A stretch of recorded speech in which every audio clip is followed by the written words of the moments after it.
My City, what's up? It's that time again. Big Mike's open mic. Excited to get this guy here. He's going to be here at Comedy Works downtown this weekend. We got Kurt Braunohler. How are you, man? I'm good. How are you? Welcome to the My City. I'm doing good. Thank you. I love Denver, and I'm happy to be here. Man, you know, My City, we're in the middle of summer right now. We got a good weekend. We've been like covered in smoke. We've had these crazy fires here for the last, so it's been, you know, starting to clear up a little bit. So shout out to all the firefighters doing their thing, but we're stepping into a nice weekend for some comedy, man. Yeah, man. I'm excited to be here. I'm doing 5 shows and then one podcast for my Bananas podcast. It's a strange news storytelling podcast. This is the Bananas podcast. Yeah. I saw that on there. So, I mean, we've had a lot of comedians that come here and do, you know, several nights here at Comedy Works. You're bringing the podcast here to Denver. Yeah. We did, and the last 2 years we did Bananas Fest, which was a street festival that we put together, it was just like, you know, one we took over Larimer Square, the whole block. Oh, wow. And we had like 5,000 people, most of them dressed as bananas. Okay. And it was a whole day of programming, and then we did 2 shows afterwards. It was very intense and exhausting, but it was really fun. And then we did another one, and it was in Lo-Fi. Lo-Fi's an area? Maybe Lohi? Lohi. Yeah. It was in Lohi. And it was great. That was last year. So For those who don't know, what is the Bananas podcast? So it's all strange news. So real stuff that's happening in the world. And we do like 3-4 news stories an episode, and then each one is kind of a jumping off point for storytelling. Oh, wow. Yeah. Wow. How long have you been doing that for? We've been doing that since the beginning of the pandemic. So okay. So 2020, so 6 years. That's crazy. Yeah, it's been great. Well, you're here this weekend, Comedy Works downtown. You mentioned you love performing in Denver. I always like to ask, because whether it's comedians that have been doing this for decades and decades, or, you know, people that are new, when you see Denver coming up, specifically Comedy Works, oh, come on. You know, what's that for a stand-up comedian to describe to people what that feels like? The best club in the country. Wow. I mean, it's like Denver. So I taped my 3rd special here at the Gothic Theater. I love Denver. I think Denver it's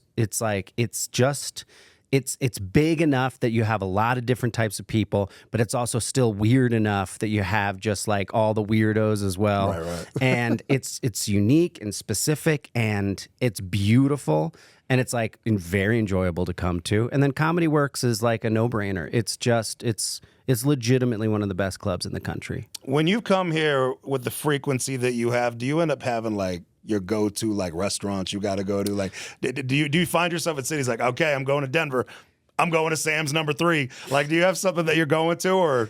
You know, my whole thing is usually I just like either get a bike or get one of those electric scooters. Yep.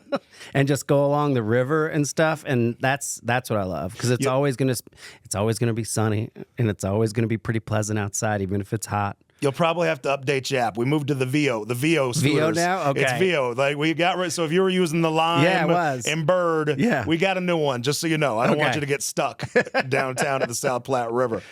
So I was checking out your resume, man. You were in the Barbarian movie. Yes, I was.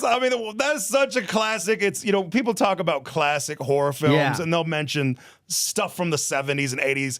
Barbarian needs to be added to that list. Oh, yeah. What was that like working on that movie? Because that's one of my favorite horror movies. And it's such a good horror movie. It's really what got me into like watching horror movies. It's so Zach Kreger, who created it, he was in a sketch comedy group called Whitest Kids You Know. I used to run a show at this place in New York City called Pianos. It was a bar called Hot Tub. And then we were on Mondays, and Whitest Kids You Know were on Sundays. And so we always shared kind of like the same space performing. So we've been buddies for a very long time. And then he called me up and was just like, I have this part in this movie. And he was a comedy guy, you know, but he's like, it's a horror. And I was like, you know, that's that interesting thing where so many comedy guys are moving into horror, because horror movies, people will go see them in the theater, and no one will go see comedy in the theater right now. And he sent it to me, and I read it all in one go. And I was just like, yeah, man. And he's like, okay, here's the deal. It shoots in Bulgaria. And so my day, I only shot for one day. And also the scene that was in the movie is it just got shortened because of like pacing. Yeah. But it was a 4-page monologue. So it was like, I was like, this is going to be amazing to do as well.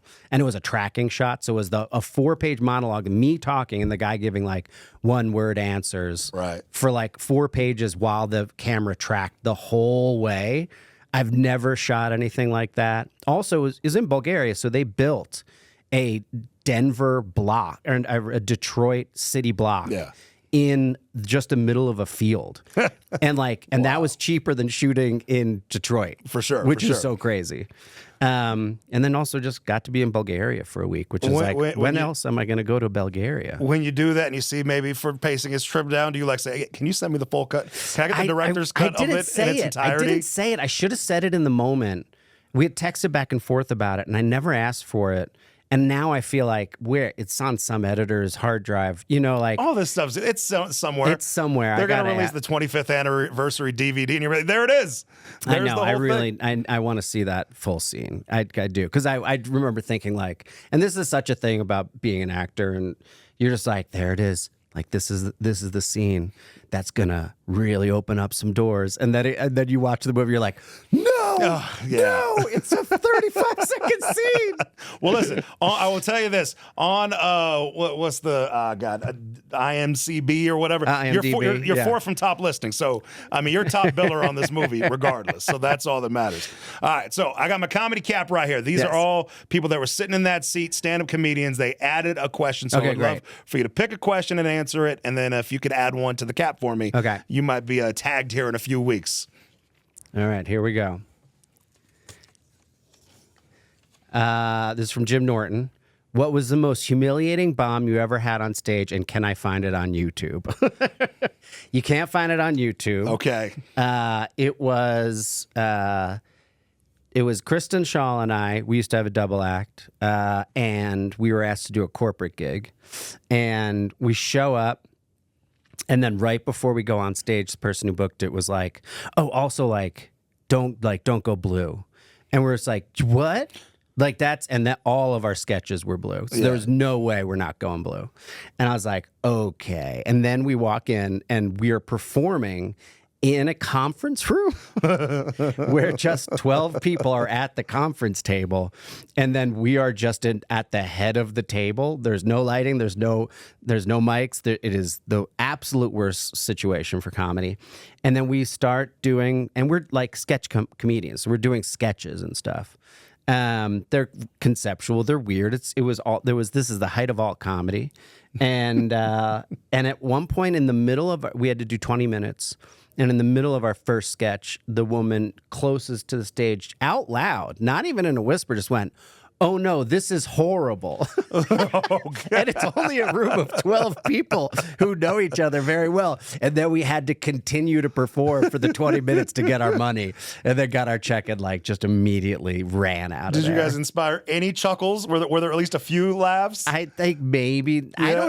I don't think so. I think it was after someone says, "Oh no, this is horrible," with 12 people. That's about where you can go. Well, I'd love to add a question to the list. It could be a funny question, serious question, whatever. Down the road, you'll be tagged. Another comedian will be picking your question if you get added to the hat. What is your classic post-show meal? Oh, okay. I like that. Perfect. Yeah. You might be tagged here in a few weeks. Somebody's going to be answering that question. Kurt, thank you so much. Thank you. ComedyWorks.com. Get your tickets. ComedyWorks downtown this weekend. Beautiful weekend. Might be our first 100-degree weekend, too. You're going to want to get that good AC at ComedyWorks. All right. Yeah. Yeah. Get those tickets now.